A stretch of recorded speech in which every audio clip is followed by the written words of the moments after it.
arm growth. You want a big old set of pipe daddies splitting out the side of your shirt.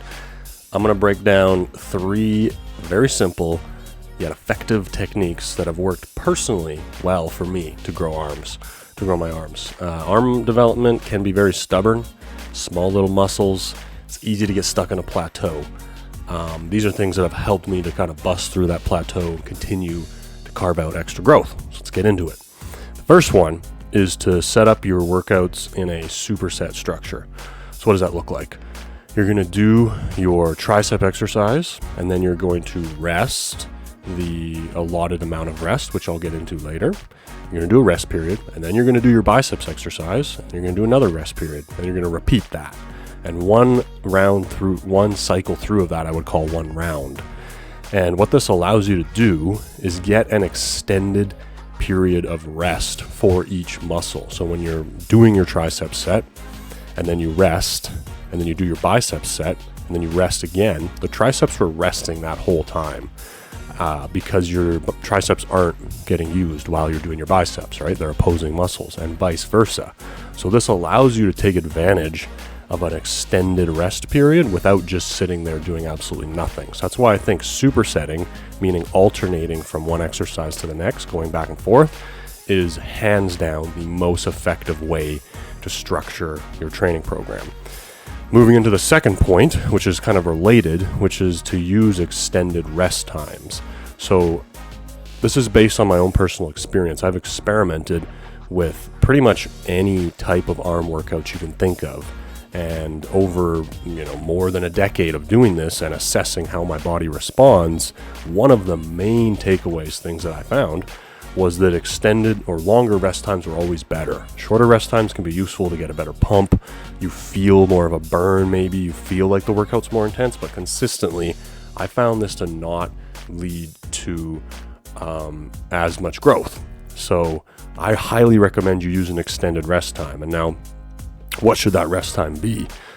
Given that you're doing the superset structure, I recommend resting at least 2 to 3 minutes in between each exercise, meaning you do your triceps and then you rest 2 to 3 minutes. You do your biceps, you rest 2 to 3 minutes, and you keep repeating that round over and over again. And therefore, let's say you rest 3 minutes. You do your triceps, 3 minutes rest. Bicep exercise takes maybe 30 seconds to a minute, and then 3 minutes rest again.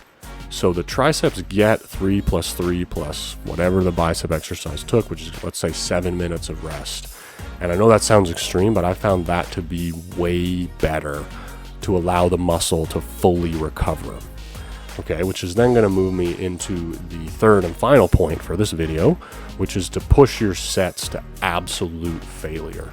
And all 3 of these tips kind of work together to create a really effective muscle building stimulus.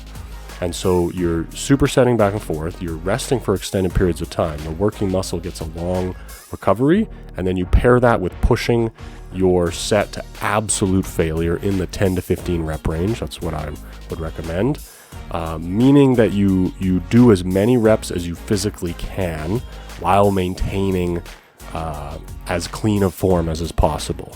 And so I think it's important to focus on your form as the set gets close to failure, but you don't need to be so focused that it's not the end of the world if your form slips a little bit, because as you're pushing yourself to the literal brink, you're not going to maintain perfect form. So it's kind of a balance.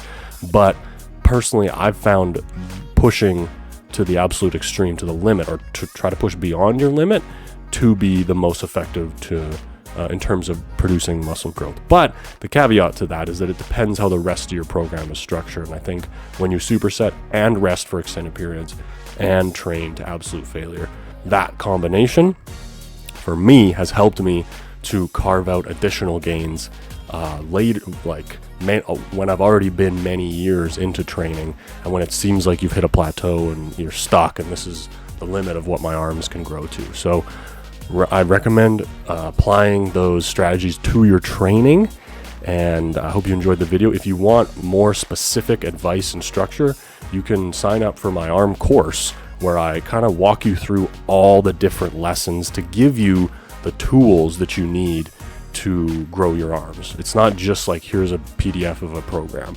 I will tell you specifically how to structure your training and give you a specific program, but more than anything, I try to communicate to you and teach you all the lessons that I've learned so that you can get the most out of your effort when trying to grow your arm. So if you're interested in that, the link is in the description. You can check out my website and potentially sign up. Hope to see you on the other side. Thanks for watching. Have a great day. Go get some arm gains, baby.